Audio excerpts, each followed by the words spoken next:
ओम नमः शिवाय। वैश्यनाथ अवतार की कथा। पूर्व काल की बात है कि एक समय नंदी ग्राम में महानंदा नामक एक बड़ी धनवान वैश्य ऐश्वर्य युक्त सर्व श्रृंगारों से युक्त वैश्या रहती थी।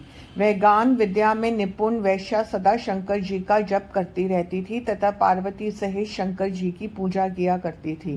वह रुद्राक्ष और विभूति धारण किया करती थी, शिव के सम्मुख नृत्य करती थी। तब एक दिन शिवजी वैश्य का रूप धारण करके उसके भाव की परीक्षा लेने के लिए आए।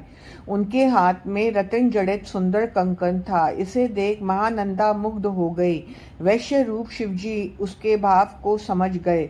इस पर शिवजी ने कहा कि मन यदि इस कंकन के लिए हो रहा है तो इसे धारण कीजिए, परंतु ये बताओ कि इसका मूल्य क्या दोगी। वैश्या ने कहा, मैं तो व्याभिचारिणी वैश्या हूँ, पतिव्रता स्त्री तो हूँ नहीं। व्याभिचार ही मेरे कुल का धर्म है। यदि आप मुझे कंकन देते हैं तो मैं 3 रात आपके साथ स्त्री की तरह रहूंगी। शिव ने इस बात मान ली।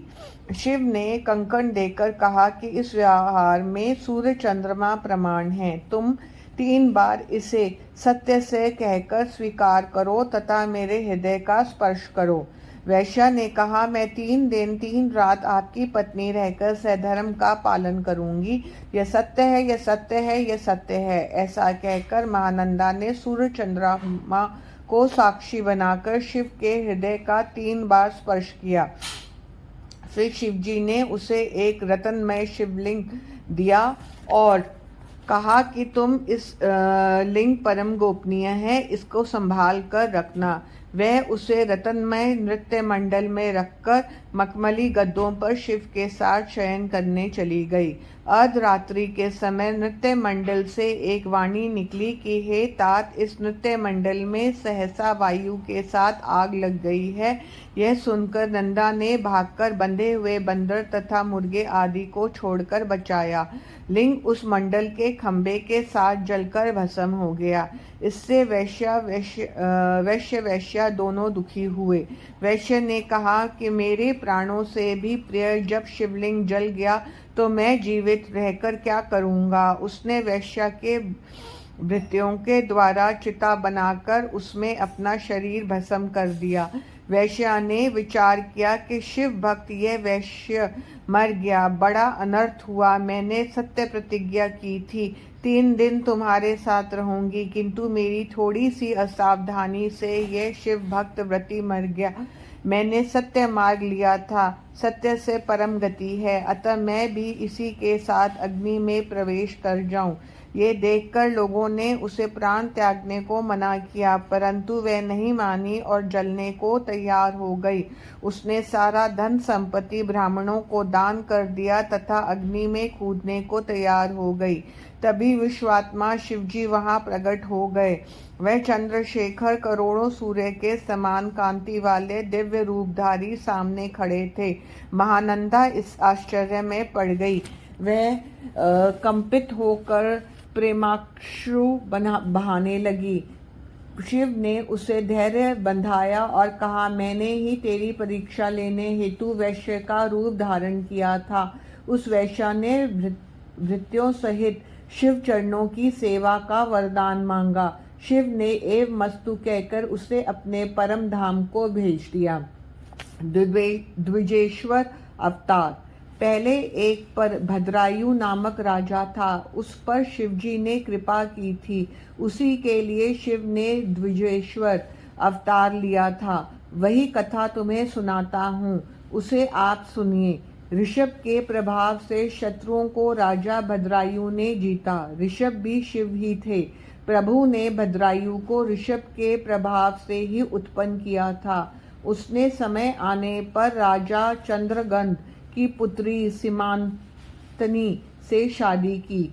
वह उस पत्नी के साथ जंगल में विहार करने गया। वहां शिव पार्वती के साथ उनकी परीक्षा लेने आए। पार्वती जी और शिव जी इसी जंगल में जाकर द्विज दंपति हो गए। माया से सिंह उत्पन्न कर भय से उस राजा भद्रायु के पास पहुँचे और कहा, इससे हमारी रक्षा कीजिए। परंतु ज्यों ही राजा ने धनुष उठाया त्यों ही उस मायामय सिंह ने झपट कर उस ब्राह्मण की स्त्री को पकड़ लिया। वह राजा के बाणों से मार खाता हुआ भी स्त्री को लेकर भागा। वह स्त्री चिल्लाती रही, हे नाथ, हे कांत, हे प्राणनाथ। स्त्री का अपहरण होने पर ब्राह्मण बार बार रोने लगा। फिर राजा से बोला, हे राजन, तुम्हारे पराक्रम का क्या फायदा? तुम जंगली जानवरों से भी मेरी स्त्री की रक्षा नहीं कर सके। जो क्षत्रिय राजा शरणागत के दुख को दूर करने की क्षमता नहीं रखता, उसके जीवित रहने से क्या लाभ? इस प्रकार ब्राह्मण की बात सुनकर राजा शोकाकुल हो अपने दुर्भाग्य की निंदा करने लगा। वह सोचने लगा, आज प्रारब्धवश मेरा पौरुष नष्ट हो गया।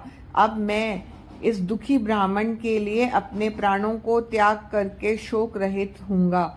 ऐसा निश्चय कर ब्राह्मण के चरणों में गिरकर उन्हें सांत्वना देने लगा। हे विप्र, मैं अपने संपूर्ण राज्य आपको समर्पित करता हूँ। इसके अतिरिक्त जो आपकी इच्छा हो वह कीजिए। यह सुनकर राजा ने उस ब्राह्मण से कहा, राजा, मेरी स्त्री अब नहीं रही, अतः तुम अब मुझे अपनी प्रधान स्त्री दे दो। इस पर राजा ने कहा, ब्राह्मण, अन्य सब कुछ तो है दे दूंगा, परंतु स्त्री नहीं। फिर पर स्त्री सेवन तो घोर पाप है। यह पाप प्रायश्चित से भी दूर नहीं होगा। तब शंकर जी ने प्रसन्न होकर कहा कि हे राजा, मैं तुम्हारी भक्ति से प्रसन्न हूँ, तुम वरदान मांगो।